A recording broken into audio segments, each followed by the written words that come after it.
بسم اللہ الرحمن الرحیم اما بعد۔ اچھا، تو مرکبات کے بعد ہم آج انشاء اللہ تعالی سبق نمبر 3 شروع کریں گے، اور سبق نمبر 3 میں جو ہے نا ہم حرکات سیکھیں گے، چونکہ عربی زبان میں 3 قسم کے حرکات استعمال ہوتی ہے، جس کو ہم زبر، زیر اینڈ پیش کہتے ہیں، اور عربی اصطلاحات میں جو ہے نا اس کے لیے مختلف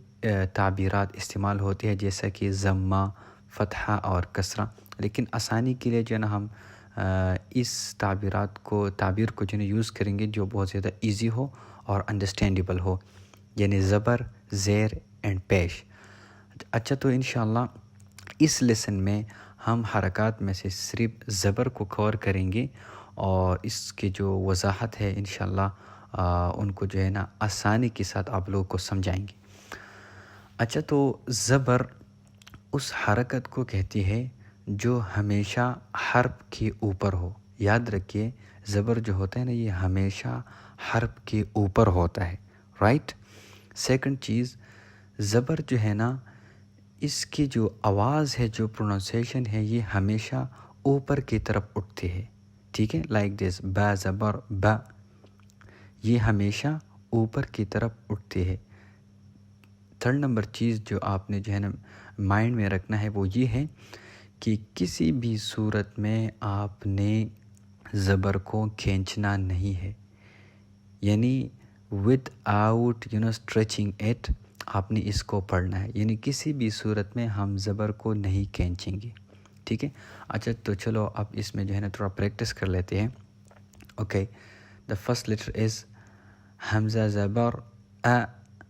با زبر ب، با نہیں پڑھیں گے بلکہ بالکل جو ہے نا ود آؤٹ اسٹریچنگ پڑھیں گے، مطلب اس کو ہم کھینچیں گے نہیں، اس طرح پڑھیں گے، با زبر ب، تا زبر تا، ثا زبر ث، جیم زبر ج، ح زبر ح، خ زبر خ، دال زبر د، ذال زبر ذ، را زبر ر، ز زبر ز،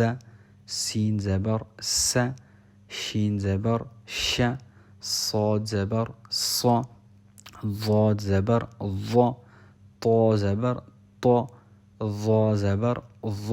عین زبر ع، غین زبر غ، فا زبر ف، قاف زبر ق، کاف زبر ک، لام زبر ل، میم زبر م، نون زبر ن، واو زبر و، ہ زبر ہ، حمزہ زبر ا، یا زبر یا۔ اچھا، تو اس پر جو ہے نا بہت زیادہ پریکٹس کرنا ہے، اور جو ہے نا زبر کے حوالے سے جو 3 باتیں میں نے ابھی شروع میں کی ہے، اس کو جو ہے نا مائنڈ میں رکھنا ہے اور اس کو جو ہے نا انکلکیٹ کرنا ہے۔ مطلب یہ ہے کہ زبر کے حوالے سے 3 چیز آپ نے ذہن میں رکھنا ہے۔ نمبر 1 کہ زبر اس سائن کو کہتے ہیں جو ہمیشہ حرف کے اوپر ہوتا ہے۔ سیکنڈ نمبر کہ زبر کی جو آواز ہوتی ہے، جو پروننسیشن ہوتی ہے نا، یہ ہمیشہ اوپر کی طرف اٹھتی ہے، get it. And third number چیز یہ ہے کہ زبر کو ہم کسی بھی صورت میں نہیں کھینچیں گے، یعنی ود آؤٹ اسٹریچنگ ایٹ ہم اس کو پڑھیں گے، یعنی کسی بھی صورت میں ہم نے زبر کو کھینچنا نہیں ہے۔ یہ حکم سارے حرکات کے لیے ہے، یعنی زیر کے لیے بھی ہے، پیش کے لیے بھی ہے، لیکن اس میں جو ہے نا ہم الگ الگ بیان کریں گے تاکہ آپ لوگوں کے لیے آسانی ہو۔